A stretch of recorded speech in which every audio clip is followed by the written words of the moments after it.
पहली नजर में हिंदू धर्म और इस्लाम बहुत अलग धर्म लगते हैं। हिंदू कई देवी देवताओं की पूजा करते हैं, जबकि मुसलमान सिर्फ एक की। हिंदू पुनर्जन्म में विश्वास रखते हैं, जबकि मुसलमान क़यामत में। फिर भी ऊपरी तौर पर दिखने वाले इन फर्क के नीचे हैरान करने वाली समानताएं हैं। एक चीज जो दोनों में मिलती है वो है ब्रह्मांड विज्ञान, यानी यूनिवर्स की स्टडी। हिंदू धर्म और इस्लाम दोनों ही ब्रह्मांड को कई लेयर्स वाला मानते हैं, जहां एक के ऊपर एक स्वर्ग है और हर एक में अलग अलग तरह के जीव रहते हैं। ये मल्टीवर्स का कॉन्सेप्ट हालांकि दोनों धर्मों में बिल्कुल एक जैसा नहीं है, लेकिन ये इस बात को जरूर दिखाता है कि इंसान हमेशा से ही एग्जिस्टेंस की वास्टनेस और अपनी दुनिया के परे दूसरी दुनियाओं की संभावना के बारे में सोचता रहा है। इन्हीं समानताओं को एक्सप्लोर करके हम अलग अलग धर्मों के बीच की दूरी को कम कर सकते हैं और अपनी शेयर्ड ह्यूमैनिटी में एकता पा सकते हैं। हिंदू ब्रह्मांड विज्ञान में पृथ्वी के ऊपर स्वर्ग है और हर एक उससे ऊपर वाले से ज्यादा रिफाइंड है और वहां ज्यादा पावरफुल देवता रहते हैं। सबसे निचले स्वर्ग पर इंद्र का राज है, जो देवताओं के राजा हैं।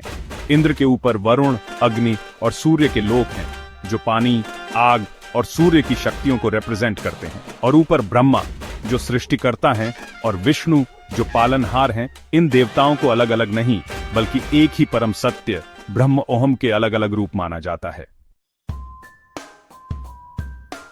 इस्लाम में भी एक बहुस्तरीय ब्रह्मांड का जिक्र है, जिसमें 7 आसमान धरती के ऊपर हैं।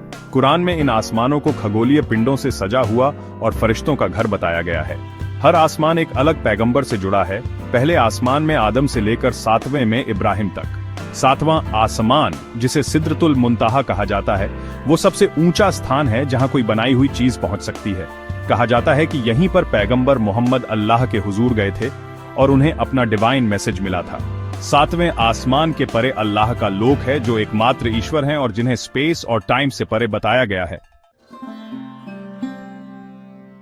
डिटेल्स में अलग होने के बावजूद हिंदू और इस्लामी कॉस्मोलॉजी दोनों ही एक गहरी सच्चाई की ओर इशारा करते हैं। ब्रह्मांड हमारी समझ से कहीं ज्यादा विशाल और रहस्यमय है। दोनों ही परंपराएं एक ऐसी शक्ति को मानती हैं जो इंसानी समझ की सीमाओं से परे है, एक ऐसी शक्ति जो फॉर्मलेस और इटर्नल है। हिंदू धर्म में यह शक्ति ब्रह्म ओएम है, इस्लाम में यह अल्लाह ए। इस परम सत्य के नाम और एट्रीब्यूट्स भले ही अलग अलग हों, लेकिन कोर कॉन्सेप्ट काफी मिलता जुलता है। एक इन्फिनिट अननोवेबल पावर में यह साझा विश्वास धर्मों के बीच एक पुल का काम करना चाहिए। अब वक्त आ गया है कि हम उन विचारधाराओं से आगे बढ़ें जो मतभेदों पर जोर देती हैं और बांटती हैं। इसकी बजाय हमें उन समानताओं पर ध्यान देना चाहिए जो हमें जोड़ती हैं। हमें सभी लोगों की इनहेरेंट डिग्निटी को पहचानना चाहिए, चाहे उनका विश्वास कुछ भी क्यों न हो। हमें मिलकर एक ऐसी दुनिया बनाने के लिए काम करना चाहिए जहां समझ और करुणा का बोलबाला हो।